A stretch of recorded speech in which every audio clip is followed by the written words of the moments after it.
Quel type de vendeur dois-tu être pour prospérer malgré la concurrence? Salut, bienvenue sur votre chronique, la chronique des vendeurs. La chronique des vendeurs, c'est un incontournable outil de développement commercial des entreprises et organisations. Tatiano Sounoulé, je suis consultant en innovation commerciale et croissance des entreprises, expert en team building et stratégie. Alors, quel type de vendeur dois-tu être pour prospérer malgré la concurrence? Retrouvez la réponse à cette question dans cette chronique.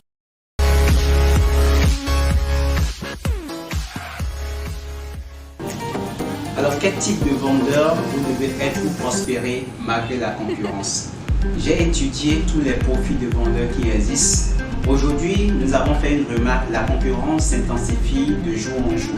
Et les entreprises et organisations sont confrontées à un défi de conquête de marché, à un défi de vente.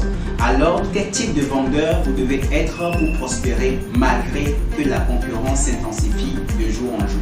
J'ai étudié, comme je l'ai dit, j'ai classé les différents profils et formats de vendeurs en 4 catégories que j'ai nommées le cadran du vendeur. C'est quoi le cadran du vendeur? C'est un outil aujourd'hui qui permet de vous situer, d'accord, par rapport à votre personnalité, par rapport à votre profil vendeur, de savoir dans quelle catégorie de vendeur vous êtes et est-ce que cette catégorie de vendeur dans laquelle vous êtes vous permet d'atteindre vos objectifs commerciaux. Alors, c'est quoi le cadran? Le cadran 1 parle de quoi? Le cadran 1, nous parlerons, c'est quoi? C'est le preneur d'ordre, le vendeur preneur d'ordre.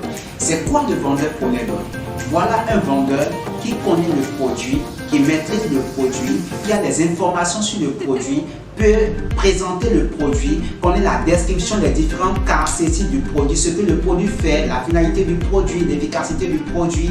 Mais quel est son problème? Il attend toujours des directives de son responsable et de son supérieur avant d'aller voir un client.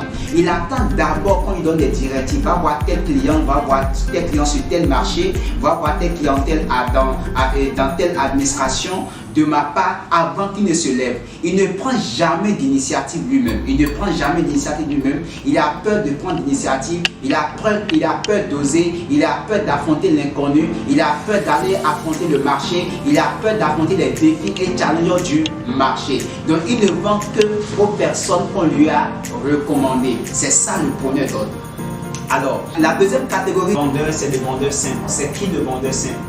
Le vendeur simple, comme le premier cadran de vendeur qui est le preneur d'ordre, le vendeur simple lui aussi connaît le produit, peut parler du produit, peut présenter votre offre commerciale à un client.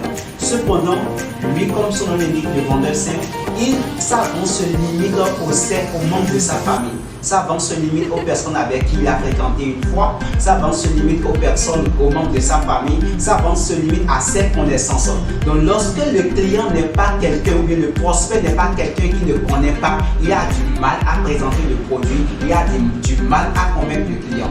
Donc, le vendeur simple, il peut prendre l'initiative, mais la prise de son initiative est limitée aux gens qu'il connaît, à son cercle d'amis, à son cercle familial. Or, dans la concurrence, il faut aller conquérir un nouveau marché. À l'aide de la concurrence, c'est qu'il faut aller conquérir, comme je le disais, un nouveau marché. Alors, est-ce que le premier cadran de vendeur et le deuxième cadran de vendeur peut vous permettre, en tant que manager, d'atteindre vos objectifs commerciaux? Je rappelle que j'ai parlé du cadran des vendeurs qui se compose en 4 catégories, qui est catégorisé en 4 parties. Le premier, le preneur d'ordre. Le second, le vendeur simple. Le troisième, le bon vendeur et l'expert vendeur.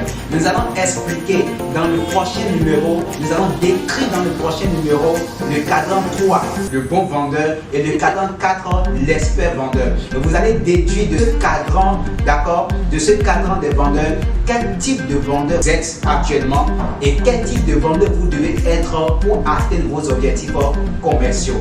Tatiano Sounoulé, c'est la chronique du vendeur.